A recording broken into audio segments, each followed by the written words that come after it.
4 o'clock in July, and the curtain on the west window is glowing like the door of a wood stove. You can feel the heat standing 2 feet back from the glass. The box fan in the corner is loud and useless, just shoving warm air from one side of the room to the other. You walk to the thermostat. 78. You walk to the counter. The electric bill is sitting there, opened, face up, and you already know the number. One of them is going to have to give. There is a plain farmhouse in Lancaster County where the kitchen holds 72 degrees in August, with no machine running anywhere in the house. The only thing different is what hangs inside the window frame. It cost about $11 at any hardware store, and the same one lasts 30 summers. Before I show you what hangs in that window, do me one small favor. If you have ever stood in your own kitchen on a hot afternoon and felt cheated by a bill you cannot fight, leave the word quiet in the comments. That is all. It tells me who is sitting at the table tonight. And if the plain way of doing things, small hands, small dollars, no middleman, is the kind of channel you want to keep finding in the evening, you already know what the subscribe button is for. Let me tell you what is actually happening in that room at 4 o'clock. The air conditioner is running. The compressor outside is humming hard enough to shake a coffee cup on the porch rail. Cold air is coming out of the vent in the floor. You can feel it on your ankle if you stand close. But the room is still warm. The walls feel warm. The couch cushion feels warm. The thermostat keeps climbing 1 degree every 20 minutes, and you keep wondering what is broken. Nothing is broken. The machine is doing its job. The job is just the wrong job. Here's the part nobody tells you when they sell you the unit. There are two kinds of heat trying to get into your house on a summer afternoon, and they are not the same animal. One kind sneaks in through the gaps, around the door frame, under the sill, through the attic hatch.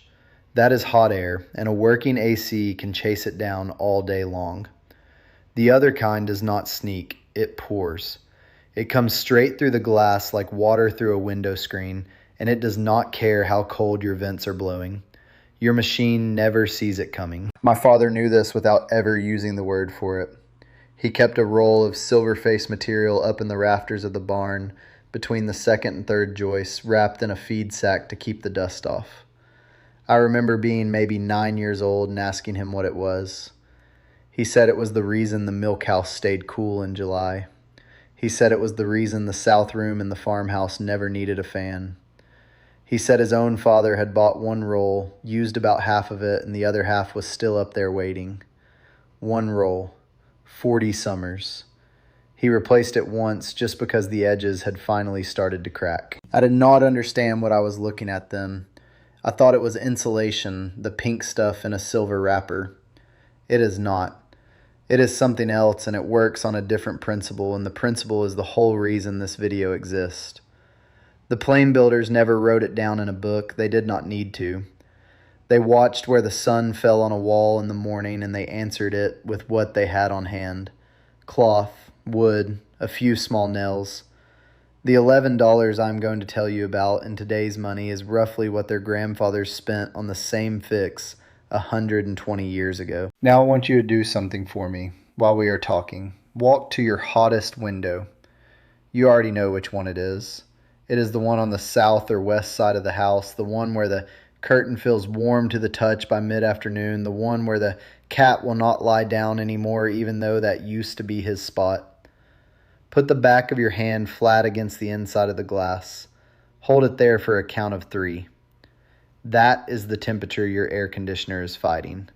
That is the radiator nobody told you was bolted to your living room wall. A pane of clear glass on a 90-degree afternoon facing the wrong direction will climb well past 110 degrees on its inside surface. I have measured it. Most people who have ever held an infrared thermometer to a west window in July have measured it. The thermostat in the hallway will read 78 and feel proud of itself, while 6 feet away there is a sheet of glass throwing heat into the room like an open oven. The thermostat does not know. It only reads the air. And the air is not the problem. This is what I mean when I say the machine is doing the wrong job. The AC is cooling air, the window is radiating heat. Cooling air to fight radiated heat is like bellying a boat with a coffee cup, while somebody you cannot see keeps pouring buckets over the side. You can do it. You can keep the boat afloat, but you will be tired and you will be poor and you will never understand why the work is so hard. The plain answer is not to bell faster. The plain answer is to stop the bucket. And here is where the $11 comes in, and here is where the conversation turns. Because once you understand that there are two kinds of heat and that one of them never had to enter your house in the first place, everything about the last 30 summers starts to look a little different. The bill on your counter starts to look a little different. The salesman who sold your neighbor a $16,000 high-efficiency system starts to look a little different too. They were not lying to you exactly. They were just selling you a bigger bucket. There was always another option. The Amish never forgot it. We did. So let us talk about the window itself, because the window is the whole story. A pane of glass is a strange thing when you really think about it. It will let light through in both directions, but it will not let heat back out the way heat came in. The sun's energy comes in as short waves, passes through the glass like it is not even there, hits your floor, your couch, the back of your recliner, and turns into long wave heat the moment it lands. Long waves cannot get back out through the glass. They are trapped inside the room with you. That is why a closed car in a parking lot will cook a dog in 20 minutes. Your living room is the same trick, just slower. The plane builders did not know the physics by name, but they knew the behavior by heart. Walk through any old order farmhouse built before the rural lines came through, and you will see the answer built right into the bones of the place. The long side of the house faces south, on purpose, so the low winter sun reaches deep into the rooms when you want it. The porch roof hangs out 4 or 5 feet, on purpose, so the high summer sun never touches the glass at all. The upstairs windows are small, the shutters are heavy, and they close from the inside, not the outside, and they close at noon, not at night. Every choice in that house is an argument with the sun. Now walk through a house built after about 1955. Picture window in the living room, facing whatever direction the lot happened to face. Sliding glass door on the back. Eaves cut short and trim because deep eaves cost lumber and lumber costs money. No shutters anywhere because shutters are decorative now. Screwed to the siding.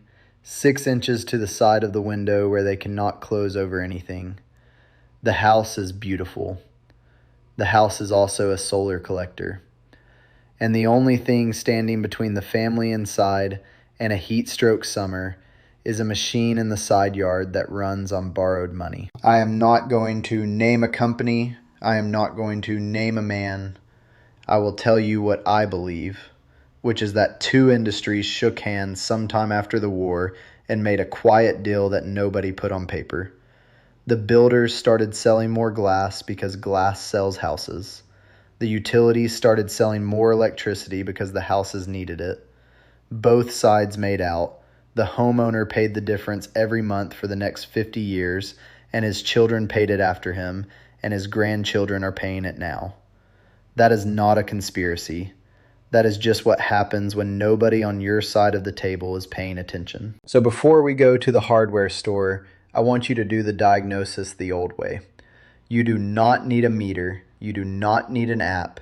You need the back of your hand in about 10 minutes between 2 and 5 in the afternoon. Walk every window in your house. Touch the inside of the glass. Touch the curtain. Touch the wall right next to the frame. 2 or 3 windows will feel like a different country. The rest will feel ordinary. Those 2 or 3 are doing 80% of the damage. Those are the ones we are going to fix. The rest you can leave alone forever. Now do me a favor, while it is fresh in your hand, go do the walk and come back and tell me in the comments which window your hand could not stay on. Just the direction it faces, north, south, east, or west, and the room it is in. I want to see if I can guess your house without ever stepping inside it. I will tell you right now, before anybody answers, that the worst one is going to be west, in a room you sit in most evenings. It almost always is. There is a reason for that, and we will get to it. The plain answer to a radiating window is not a thicker curtain. A curtain absorbs the heat and then re-radiates it into the room from a foot closer to your face. You have felt this. You have stood next to a closed drape on a sunny afternoon and felt the warmth coming off the fabric like a small animal. The curtain was never the fix. The curtain was a polite gesture. What the plain builders used and what their grandsons still use in the dotty house out behind the main place is not absorbent at all. It is the opposite. It is a surface designed to send the sunlight back where it came from before the glass ever gets a chance to warm up. That is the whole secret, and it has been sitting on a shelf at the hardware store the entire time. You have probably walked past it 40 times. It is not hidden. It is not patented. It is not even expensive. It is just not what they advertise because nobody makes a recurring monthly payment on a piece of cloth and a square of silver foil. There is no service contract on a window panel. There is no technician who comes out twice a year to inspect it. There is just you, a tape measure, an afternoon, and the quiet satisfaction of a problem that does not come back. Let me show you exactly what to buy and exactly how to put it together before the weekend gets here. Here is the list, and I want you to write it down on the back of an envelope the way my father wrote everything down. 1 roll of reflective radiant barrier. The silver face kind sold in the insulation aisle for wrapping water heaters and lining attics. A 4-foot roll is plenty for 2 large windows. 1 yard of plain linen weight cloth or an old pillowcase from the rag drawer if your wife will let it go. A few feet of thin wood lath, the kind that comes bundled near the garden stakes, or a piece of stiff cardboard from the back of a feed sack. A small pack of rare earth magnets, or a strip of removable mounting tape. That is the whole list. $11 on a good day, $14 on a bad one. Now the build, the way a grandfather would show a grandson on a Saturday morning. Measure the inside of your window opening, top to bottom, side to side, and write both numbers on the envelope. Cut the radiant barrier a 1/2 inch shy on every side, so it slides in clean without crumpling at the edges. Lay the cloth flat on the kitchen table, silver side down, fabric side up, and run a thin bead of craft glue around the border. Press the foil onto the cloth. Smooth it from the middle out, the way you smooth wallpaper, so no bubbles get trapped underneath. Let it sit 20 minutes. That is the whole panel. There is nothing else to it. The framing is just to hold the shape. Glue the lath strips along the 4 edges of the back side, silver side, so the panel has a little stiffness to it and will not flop when you handle it. If you used cardboard, you can skip the lath entirely. Stick 4 small magnets in the corners, 1 in the middle of each long side if the window is tall, and place a matching magnet on the inside of the window frame itself. The panel snaps in, the panel snaps out. From the room side, it looks like a quiet linen shade, the color of a flour sack, sitting flush inside the trim. From the street, it looks like nothing at all. Here is the part the catalog people will never tell you, because you cannot sell a service contract on this. The panel is meant to be removable. It goes in around 11 in the morning when the sun starts climbing the west wall of the house, and it comes back out around 7 in the evening when the sun rolls off the glass and the air outside finally starts to drop. The house breathes again at dusk. You open the window, you let the cool come in. There is no permanent installation. There is no landlord to ask. There is no neighbor staring at tinfoil from the sidewalk and shaking his head. It is a panel. It lives on a hook by the back door. If somebody at the kitchen table asks you why it works, here is the sentence you give them. The silver face sends most of the sun's radiant heat back out through the glass before it ever becomes a problem inside the room. You are not blocking light from a curtain. You are turning the window into a mirror the sun cannot see through. That is the whole mechanism in one breath. The cloth on the room side is just so it looks like a piece of furniture instead of a science project.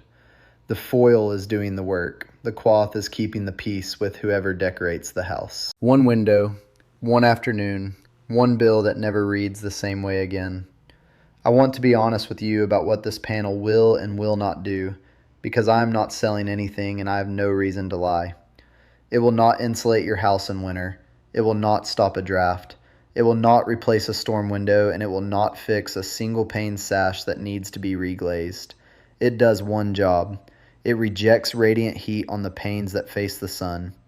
It does that one job better than a $400 smart blind, and it does it for the price of a sandwich.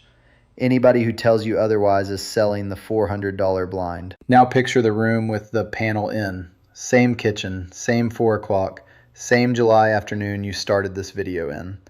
The box fan is off because the box fan was never the fix. The thermostat has stopped climbing. The compressor outside kicks on, runs for 8 minutes, and shuts off. 8 minutes used to be 25. My wife walked past the west window last August and laid her hand flat on the inside of the panel out of habit, the way you check a forehead for fever. She looked at me and said, "It is cool." And it was. The heat never got in. It never got the chance. Walk the house tomorrow afternoon between 3 and 4. Find your 2 worst panes with the back of your hand. Write the measurements on a piece of paper. Take that paper to the hardware store Saturday morning. Build the panel at the kitchen table after lunch. Hang it before supper. That is the whole plan, and it will take 1 afternoon, and it will pay you back every summer for the rest of the time you own the house. The plain people never had a secret. They had attention. They watched where the sun fell on a wall, and they answered it with cloth and wood, and they did not pay the power company for the privilege of forgetting. If that sounds like the kind of work you want more of, you already know where to find me. Next week, we go out on the porch at dusk with a $3 clay pot and a handful of dried herbs, and we clear the backyard of mosquitoes in about 12 minutes without poisoning a single bee or waking the dog under the table. Until then, the panel comes out at sundown, the window goes up, and the evening air walks in like it owns the place.